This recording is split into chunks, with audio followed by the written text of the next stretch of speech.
Welcome to Real Chat with Kat, the podcast that's all about real conversations for real transformation. I'm your host, Kat Polsinelli, professional speaker, MC, and best-selling international author. Here, we tackle the tough stuff, the mud that we all have found ourselves in. We talk about the pivots, the challenges, and the victories that shape our lives and our businesses. From overcoming trauma and finding your voice to navigating life's unexpected twists, we get raw, honest, and open. You'll hear from inspiring guests who share their stories of resilience, healing, and growth. Whether it's breaking through emotional abuse, embracing self-worth, or thriving in entrepreneurship, you'll find connection, empowerment, and the tools to keep you moving forward. So grab your favorite drink, settle in, and get ready for stories that hit home and conversations that make a difference. Let's get real together. Hello, everyone, and thank you so much for joining me today on this episode of Real Chat with Kat. I am so excited to have you here with me today. I am already overly energized, so we're gonna have so much fun. Get ready to be pumped and uplifted and learn all the things. Elle is amazing. Her and I have had way too many conversations already beforehand, and I am so stoked to bring so much to you guys. We're gonna see how much we can fit in this podcast. There may end up needing to be a part two for us to continue diving in because Elle is an absolute wealth of knowledge. So thank you so much for being a part of the podcast today. Thank you so much for having me. I'm so excited to be here. I am giggles and energy and girl power and yah. So yeah, so this is gonna be awesome. This is how we're gonna release the Friday, girl. Okay, so I'm gonna let Elle introduce herself because I know she can do it 10 times better than me. So Elle, tell everybody then who you are and what it is that you do. Thank you again. So I'm Elle Sojourner. By day, I'm a certified life cycle celebrant, but through my life, I'm just a lover of life. That is what I do. I do divination. I'm an author. I love public speaking. And as a celebrant, my focus is working people through the seasons of life, rite of passage. So I custom write ceremonies for people of different religions, backgrounds, faiths, and then I celebrate them. And it can be in the highlights, the weddings, the baby blessings. It can be in moments of transition like death or, end of life, anything like that. So I love on people. That's what I do.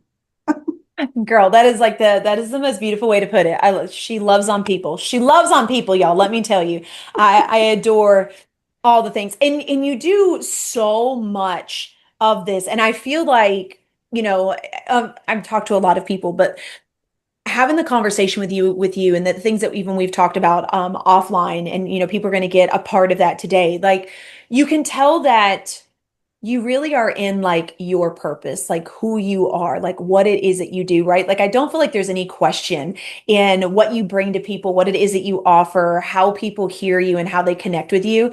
And I think that's one of the reasons why I am so excited to start this conversation today and see where it takes us, right? And so I kind of want to start us off with one thing, because I know that we can go in so many different directions.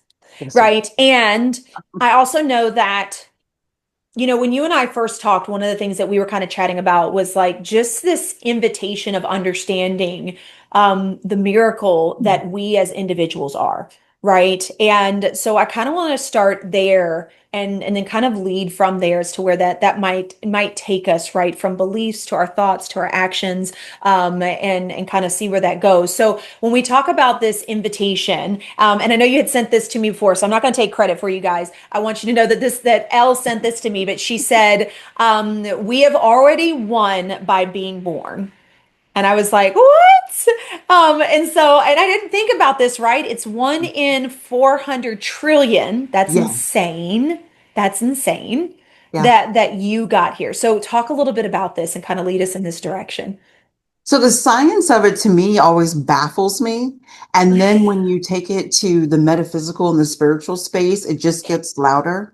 But when you think about the generations that came before you, when you add into it the evolution of man, and then you add into it technology, science, medicine, every moment your grandparents meeting, their parents meeting, it baffles me that if you are alive and well and listening or watching, 1 in 400 trillion, you won the lottery, you're here, you're thriving, you've been given the gift of existence. And I think what is so important to me in my work when you're talking about love, love is so much about taking up space, and not Mm, in a pick me, see me way, but in a deep breath kind of way. In a, there's room for my joy. They say life is short, and it surely is when you think about the infinite number of possibilities. You're 1 in 400 trillion. Like, it actually makes me get a little attitude because I'm just like, don't let nobody talk to me. I'm 1 in 400 trillion. Please understand, I don't have to prove anything. I don't have to earn anything. I can just be here and take a breath. And that is a miracle. I'm a miracle. And I see so many people moving through life with no clarity around this. And they're striving and they're forcing and, they're comparing themselves. And it's like they're lost in their sense of why. And there's mm, nothing to be lost in. Love put you here. Love picked you. Love crafted you. And it's beyond religion. So, I love the idea in my Christian mysticism of being formed in the womb and the divine already having a plan for me. But even if that's not where one would subscribe in their ideology, I really love the idea that you cannot deny that you're a miracle. You can be an atheist, you're still a miracle. very true. Very true. Oh, I love that. And I have to come back to this phrase that you said that, love is this ability to take up space. I want to talk about this for a second because I think that a lot of times when we hear the word love, we instantly think of to someone else, Yeah. right? To love your parents, to be loved as a child, to love your spouse or your partner, to love your children. And while that's all beautiful and everything as well, I think that there is an expansive definition behind the word love that we as a society don't know about, right? It's become Mhm. like in a term of endearment. It's become such like a throw around word, right? You think about how many people get into relationships and then like it's immediate. It's like, I love you, right? But Yeah. there's so much more behind the word love. So I'd love to know, I'd love to know your this is the kind of day I'm having. I would love to know, like, what is, if you had to put the word love into like a definition, Mhm. how would you describe it? Well, to your point, I think we have a concept of love that is highly transactional.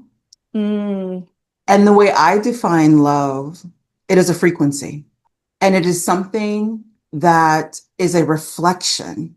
And that is why I think people chase it like a transaction because they're seeking love from that which is outside of them, not realizing that until that frequency is within you, you will not be able to project it nor receive it. It mm, always is an inside job. So love is not a transaction. It is a frequency. It's a feeling. It's an understanding. And it does show up in our behavior. When you take good care of yourself or you put boundaries around yourself, that is a frequency of self-devotion.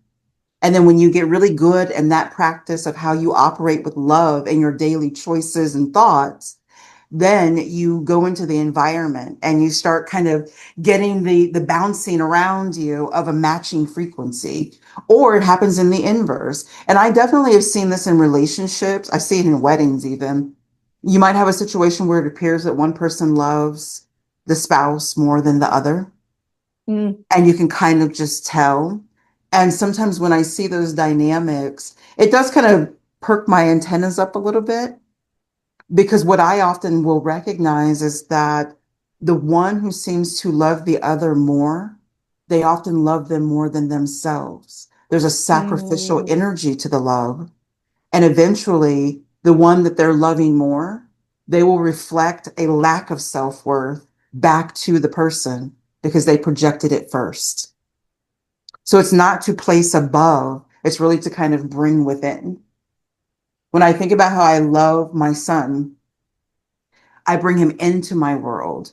I may center him in my love, but everything that I do requires me to take care of his mother first. I can't love him more than my capacity to care for his mother, especially when he was a minor child. If you're not doing things that ensure your existence, that ensure your mental health, that ensure your financial stability, Mm-hmm. then there's a limit to how much you could love your children. And I did not learn that through theory. I learned it from screwing it up. I learned it from trying to give to him what I didn't have and then realizing the deficit that I had done both he and I a disservice. So love is just a frequency, and then it's going to draw toward or it's going to reflect back to you where you are or where you are not. But I don't think love ever shows up with what you hope it will be. Ooh, that's a powerful one. I want to That come hurts back my to this. feelings. It hurts my feelings. It's I think too that, when I was growing up, and maybe some people in the audience will resonate with this, the word love was like not necessarily a forbidden term, but like you better make sure that you mean it above all else before you're even supposed to use it.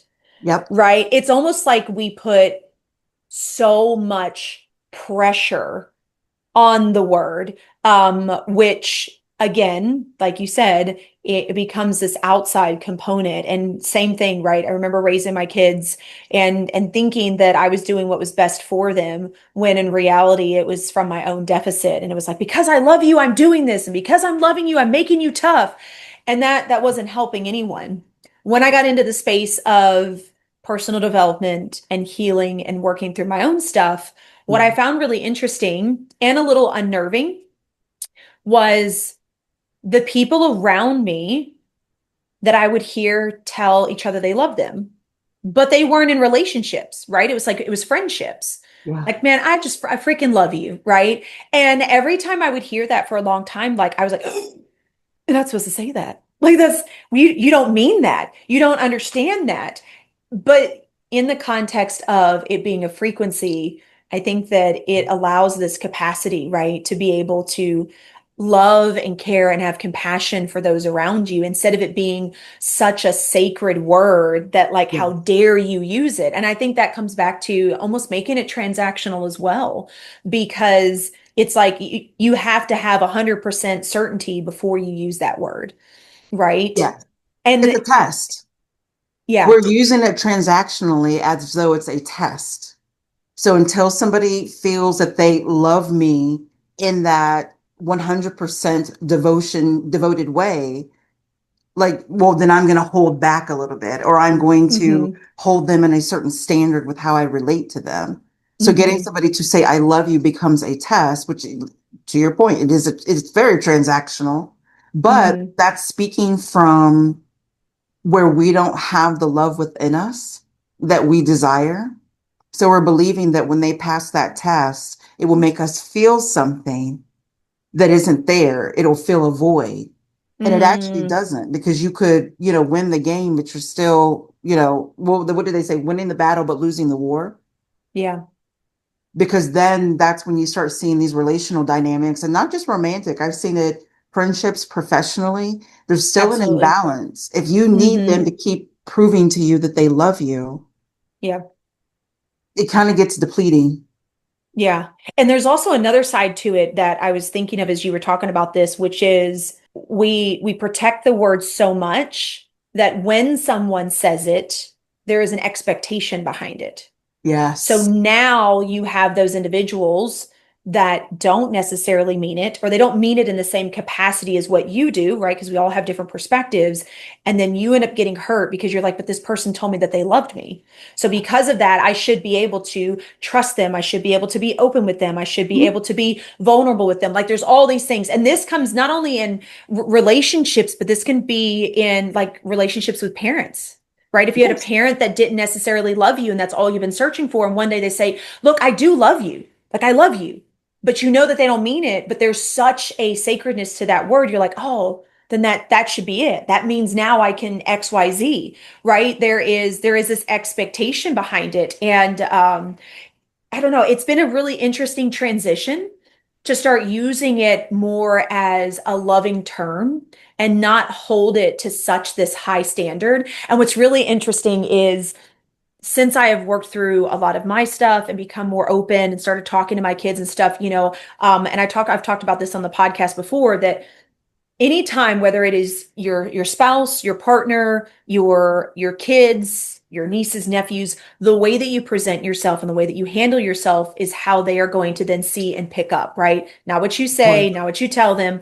But what I've noticed with that is my boys have become more open with that, right? So it's been really interesting, especially over the last couple of years, that like I'll catch my oldest one on the phone with some of his friends, and they used to all ride motorcycles. And so they have this Love group and it. they track each other and they make sure that they know where everyone's at because they want to make sure everyone's safe. But it's so funny because I'll hear him get off the phone. And he's like, all right, man. He's like, you have a great day. He's like, love you, dude. And I'm like, what the hell just came out your mouth? Like, So beautiful. That is the it stuff. is. It It's the is. stuff. Why But at not? the same time, it's like, oh, we can use that word in a larger capacity. Yeah. How freaking cool is that? Because it's just a frequency. It doesn't mean that I owe you or you owe me. It doesn't mean that I'm not going to make mistakes. It doesn't even necessarily speak to my intentions in the dynamic. When I say I love someone, all I'm simply saying is in this moment, I'm honoring the frequency that we share. I'm so glad you're on this earth. I'm so glad that we're sharing space. Like, how Yeah. fortunate am I to get to have our paths cross and we can share a little bit of time and witness. Like it doesn't, and tomorrow you may decide you hate my guts, and that's okay because the love was still there. Hmm. So it's like Yeah. it's like a spell in a way. It's just you're calling in, you're honoring the space, the connection, kind of the Mhm. miracle of it again. There's over 8 billion people on the planet. Yeah. And if I think you it, are connecting with somebody who's enriching your life, I love that. Let's go. yeah. And I think that I think that it takes pressure off of personal relationships as well. Yeah. Because we have put so much strain on being with an individual and that person providing the love that we need and we crave. But in that process, and this is from personal experience and not just, speaking out of my ass, but we lose ourselves because we expect that that person that's Yes, we supposed to do. love us is supposed to, like you said earlier, is supposed to fulfill us, is supposed to fill that hole. What I have noticed now, being able to love the people that I'm around at a capacity that, what used to be so closed off is I actually feel more whole in who I am, which Yes. means I have more space in my relationship with my husband and in my relationship with my kids. And I also know that not all of the burden and the weight of having bad days and stuff is supposed to be focused toward them for them to fix. I have a Yeah. plethora of people that I know that I care about and care about me that I can go to and I can have conversations with. And I think that it takes this pressure off. We talk about how we're community creatures, right? We're not meant to be alone. Yes, I understand. Don't get me wrong. I love to be on my rock in the water away from everybody and don't come talk to me. Preach. I'm, I'm not saying that at all. But there is a part of us that craves being around individuals, Mhm. but around people that give a living shit about us, right? And so we try to put that on one person. And then Yes. we wonder why we have so much push and pullback and stuff like that. But we're not taught that, right? Like we're taught that your relationship is so sacred and they're the person that loves you and you should go to and all these things. But sometimes you might both not have the capacity to do that. So, like, who else can you go to? Yeah. Right? Who else is in that space that loves you enough that you can open up to for, 10 minutes just to let off some steam? And now you can come back to your relationship feeling better. And I also think that it helps you maintain your individualism as well, which is Hmm. something that I lost for years because I Yeah. put so much weight on my relationship. I mean, I totally get that. And I really love how, okay, so love the movie Jerry Maguire, but damn it, you don't complete me. I have eternally hated that phrase because it is adding that pressure that you're talking about. Yeah. Like one whole person trying to complete you. What? Hmm. Where are you taking responsibility, for completing yourself? Or, again, like you said, what happens when neither of you have the capacity in the moment to Yeah. tend to a particular need or a space that you're in? That doesn't mean that they don't complete you. It just means in this moment, you've got to, go co-regulate elsewhere. But Yeah. people will blow up, again, marriages, boyfriend, girlfriend, relationships with children, jobs. I've seen it happen at jobs. People will blow something up because in a moment, somebody did not help them regulate themselves, and they want to read into that about the whole meaning of the dynamic and the intentions and the purpose. And I'm just like, just calm down. It was one bad moment. Like, smoke a Yeah. cigarette, take a drink, meditate, do what you do. But people go really far quickly. Well, it's because our Yeah. emotions are strong, our feelings are strong, hearts are so tender. I Hmm. actually, when I see people having big emotions, I actually tend to lean into that because I love people who have a capacity for deep feeling. Because if you can get them regulated, the other side of that is so beautiful. And so, even when you're dealing with love, which to me is one of the biggest emotions, because the opposite of it, some people say the opposite of love is hate. Some people say the opposite of love is indifference. Interesting. Either one of those, if somebody hates you or is indifferent with you, you're basically dead to them. Like, so, I mean, if somebody can love you, you have to accept that if things change, that pendulum could swing the other way. Mm, And that's why it's such a risk. That's why people are so tender about it. That's also why I define it as a frequency.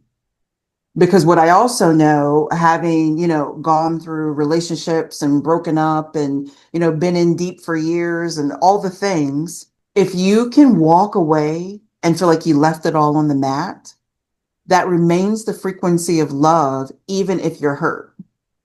Like I've had mm, situations where I don't regret the experience at all.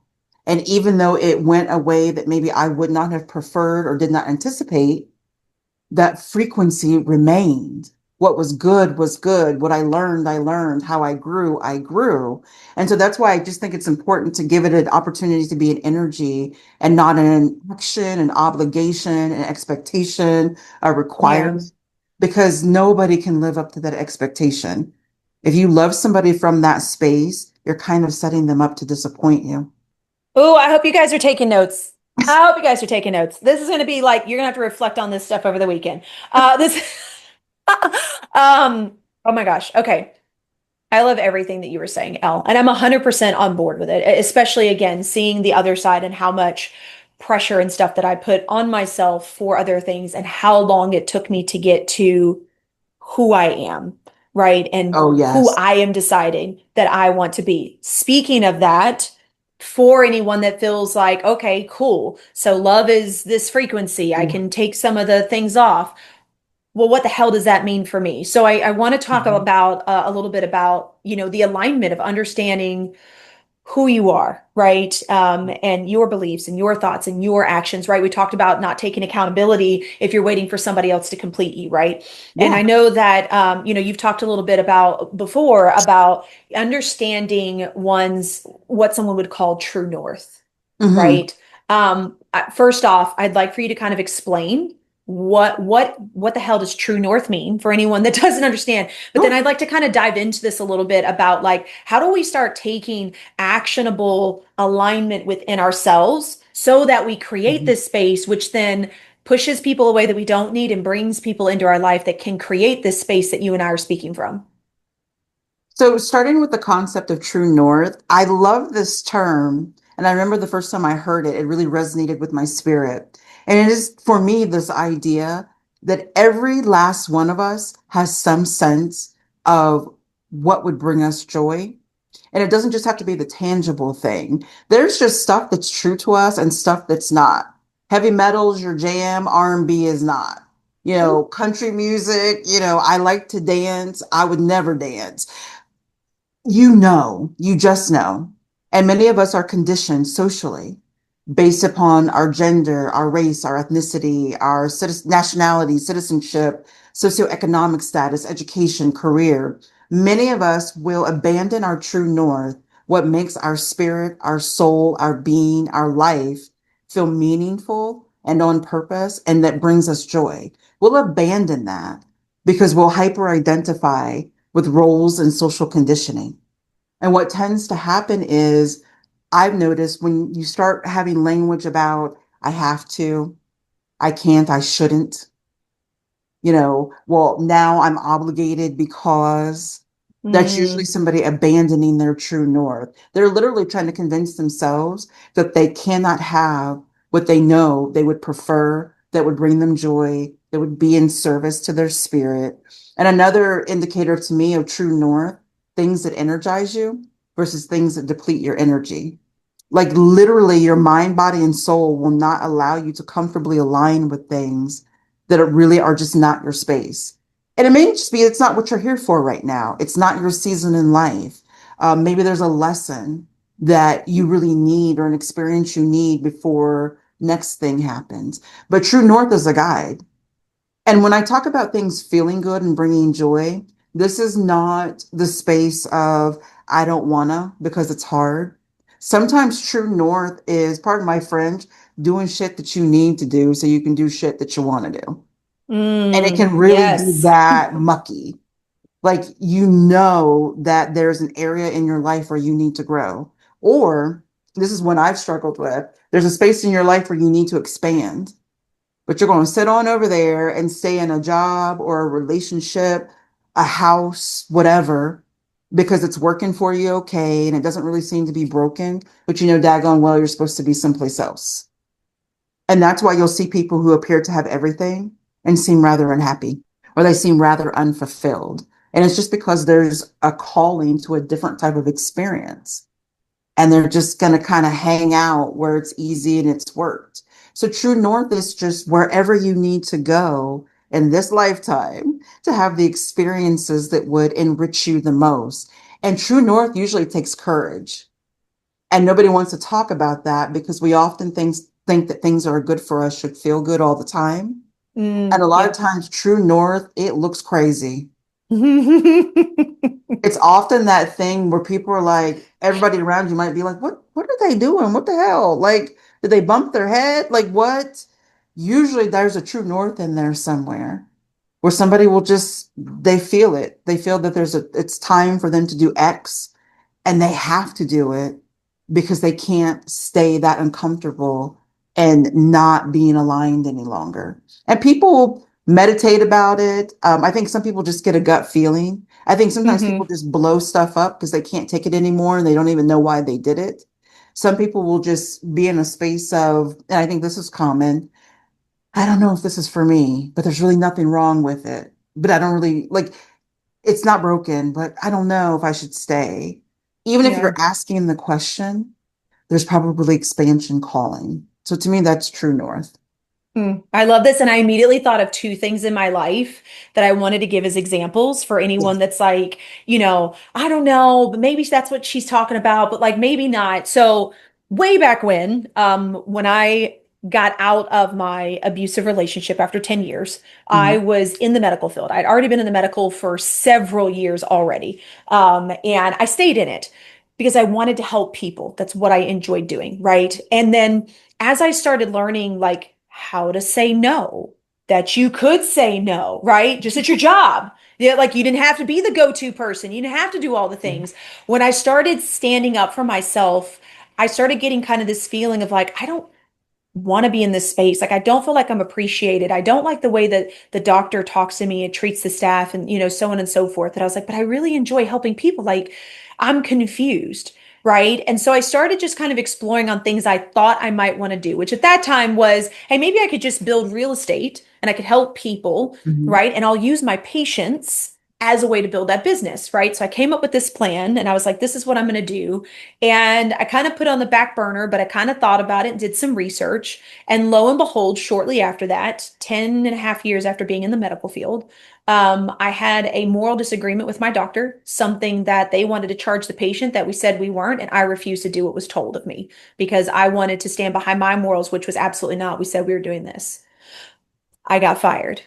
Now, Mhm. in that moment, I could have chose to go back into the medical field, right? I could have chose to, okay, I've already been doing this for 10 years and I know I want to help people. I'm just going to find another job with another doctor in another facility that maybe does appreciate me and we'll go from there. But I also had this little thing kind of percolating in the back of my brain. And that was the first time that I was like, you know what? F this.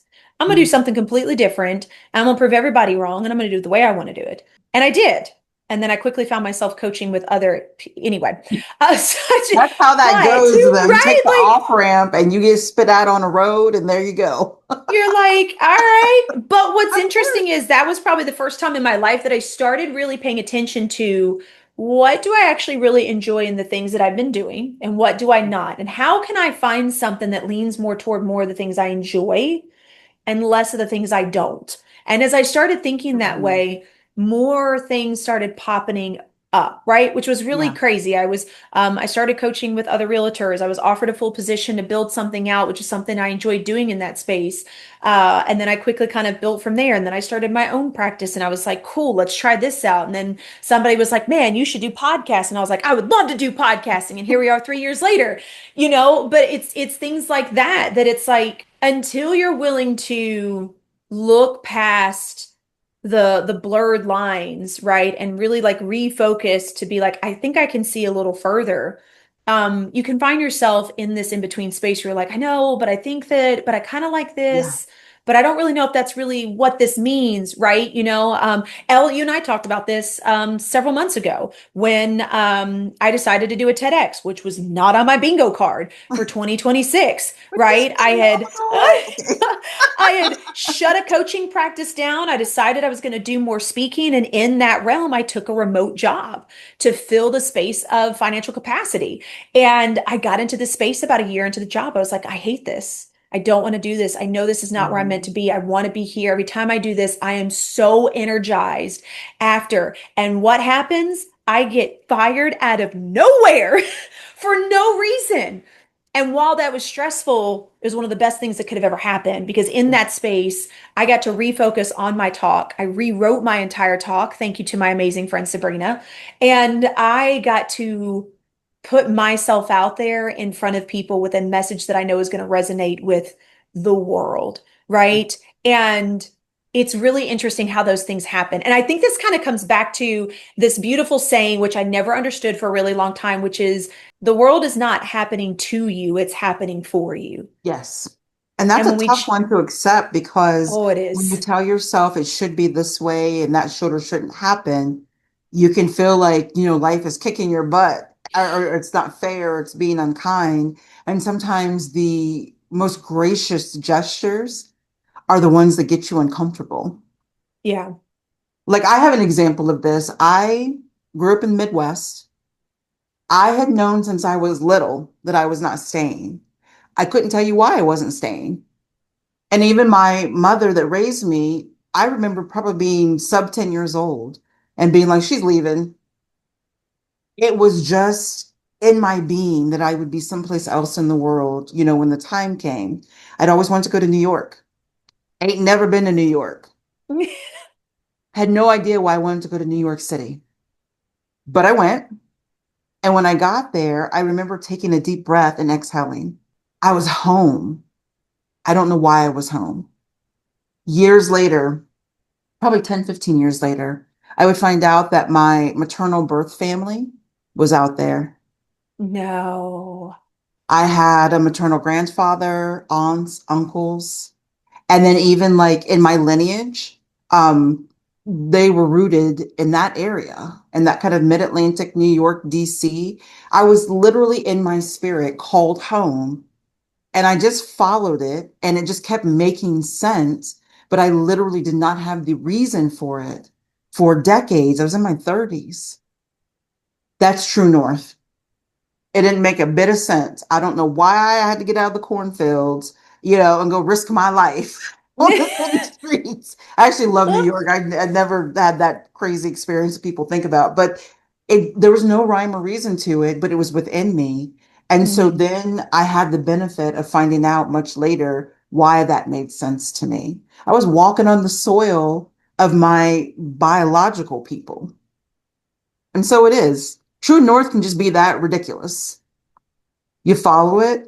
And sometimes I think even with True North, you don't always know. I don't think we ever find out sometimes what that thing is in us that draws us to something. I think when you Hmm. find out that's a gift, but there's a righteousness about it in your being. There can be a peace in your being. And so even without understanding, just the experience of it feeling okay, of it being okay. Sometimes it's just the experience of alignment, like with your job. It spits you onto a ramp that eventually leads you into a space that works for you. And so then you're like, I'll take it. But sometimes we have to hold on long enough and have the courage to like let it come to us. And I think Yeah, again, that still is a frequency. It goes right back to the love frequency. A lot of times I think a lot of us will clench up because people are saying, what are you doing? Or it's like, that doesn't really make absolutely. sense, or I have too much to lose. So it's almost like we don't have the courage to follow the love because the mind is overriding what our gut is telling us. People will Hmm. get, like, I love stories when people talk about all the signs they got and how long it took them to follow the signs. Yeah. Yeah. I think every single person, it doesn't matter your ideology, every single person knows when they're aligned with true north. They may call it something else, life path, intuition, I don't know, your 10-year plan, whatever you want to call it, your dream person, your dream, whatever. But I think we also know when we're not aligned with it, but because we don't have language for it, a lot of times our mind will trip us up. I don't know why I feel this way. I don't know what's off. I don't know Hmm. exactly how to pivot, and so true north, let's just call it that.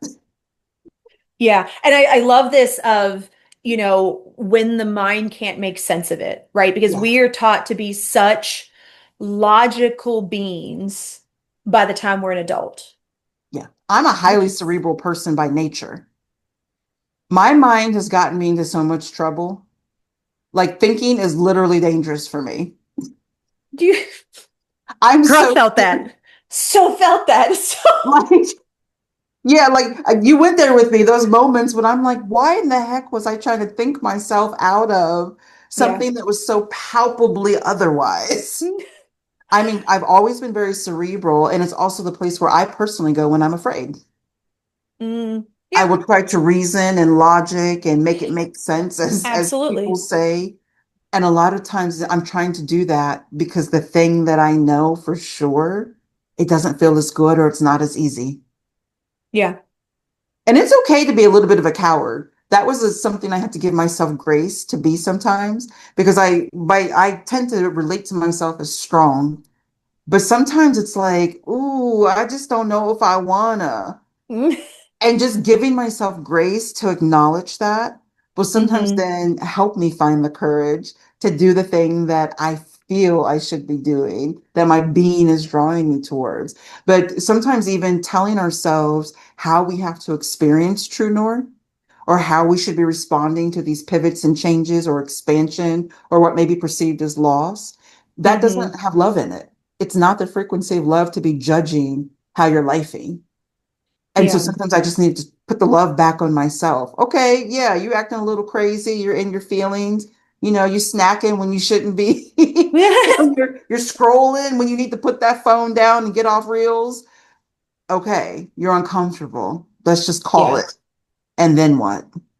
It's always love. It always goes back to love. Yeah. And I love this too because, it immediately made me think of imagination, Mhm. right? And, when we're kids and we're younger, we get to explore and just, I'm going to be an astronaut and like all the things. And And a race car nobody, driver. right? And nobody, or for the most part, because I get some people didn't have great childhoods. Usually people are like, oh, okay, yeah, that's great, honey. And they just leave it alone. But it's like, as soon as we turn 18, and I had this conversation with my oldest one who's 21. And he was like, I've got to make good decisions now and blah blah. And I was like, whoa, whoa, whoa, whoa. Oh, Yes, and I was like, and I apologize for this because I was like, I am the one that taught you this. I said, please do me a favor, and I don't care if it doesn't make sense. If you feel in your gut that this is something you should do, I said, I don't need it to make sense. Freaking go for it. Right. And I think that we teach ourselves, or we've been taught, and then we teach it to our kids that, like, once we hit a certain age, imagination is bullcrap. And what I love about this is, and I didn't know this. So for anyone that is not familiar with some of the amazing people we've had in this world, like Albert Einstein and Nikola Tesla, I always blah, blah. yeah. Like, I want you to go back and read some of the quotes Yes. that these people have put out there. These are the things that they were trying to teach society that has been pulled out. And one of the things that Albert Einstein said, and I actually Googled it because I wanted to make sure I got it right, is imagination is more important than knowledge. For Yes. knowledge is limited, whereas imagination embraces the entire world, stimulating progress and giving birth to evolution. This man created all kinds of things, and he's Mic the one drop. telling you, right, that Mhm. imagination is what we need. And we seem to think that another degree, another certification, that all this, and don't get me wrong, there are places for things for us to learn in that, but we get so stuck in the logic of things Mhm. that we bypass all of it. If you think of all the amazing things that have been created in this world, it was not made because of logic. I mean, come on now, the Wright brothers wanting to fly, what kind of logic sense did that make? Like, I'm gonna hang out with these birds knowing damn well I don't have any wings. Okay. we can take this big, giant, heavy thing, we're going to hoist it up in the air, and we're going to put people on it. And hope Like it'll it, stay there. right? And I find it so interesting when I start doing some deep dives on some of the amazing people that we had in our arena decades ago, and the concepts that they had, which are very different than what we are being taught today. Yes. I believe it was Nikola Tesla. You know what's funny? You said, but I can't remember. I think it was Nikola Tesla, but don't quote me on this. But one of the great thinkers had this theory of trying to be in the liminal space where ideas would come from. And so Mm, he would allow himself to go to sleep and kind of head into a napping state, but would hold something okay. heavy in his hand. And the reason he was holding something heavy in his hand is because he didn't want to go into like deep REM. He wanted to be in Okay. liminal, where we astral project and we dream. And so when he got too deep into sleep, the heavy item would fall out of his hand. And as it kind of woke him up, that is the space where ideas would come to him. So he was basically willing himself into almost like a dream theta state before we had Ooh. frequencies and healing. And I remember being like, think about that. That was well over 100 years ago. Mm-hmm. Nobody was talking about the things we're talking about now. And even then, he understood that there was genius in the space in which the mind was unbound and the heart and the spirit were talking to the mind. Liminal space is just where all of that communicates with itself. It's not consciousness, it's not sleep. And so he'd found a way to put himself in that space. I was like, yeah, I want some of that. Right, girl, I'm about to go Google this. Like, as soon as we let's go. I know. I was like, gosh, I can't. I wish I could remember exactly who it was. I believe it was Nikola Tesla who was I would doing. not be surprised because Yeah, that man was genius. Like, that's what it is. Genius. It's like genius was not in the books and the papers and the credentials and the accolades. Genius is in that space in which the mind can be unbound, and then we have the capacity to align action to bring it mm, forward. It's one of the reasons too why even in my work I deal with balancing divine masculine and divine feminine. I have a mastermind. It's called Forge and Flow. You can't do one without the other. So in a feminine energy, and not talking about women, but actually the divine energy of femininity, we're just dreaming. We're just dreaming and we're feeling all the time, but it's not going to manifest into 3D. And then in the masculine energy, we're just constantly doing. But then you find Mm-hmm. yourself just doing stuff because you do it because you can. And it may not make sense, it may not be aligned, and it may not be creating what feels true for you. So you have to have both. Liminal space is where both can kind of start happening. It comes to you, and then it's in your brain close enough that you can make a plan and give birth to it. Can't be dreaming all the time, but you can't be doing all the time either. All these Yeah. geniuses knew that. They knew they had to be in a like receptive state and then a state of output.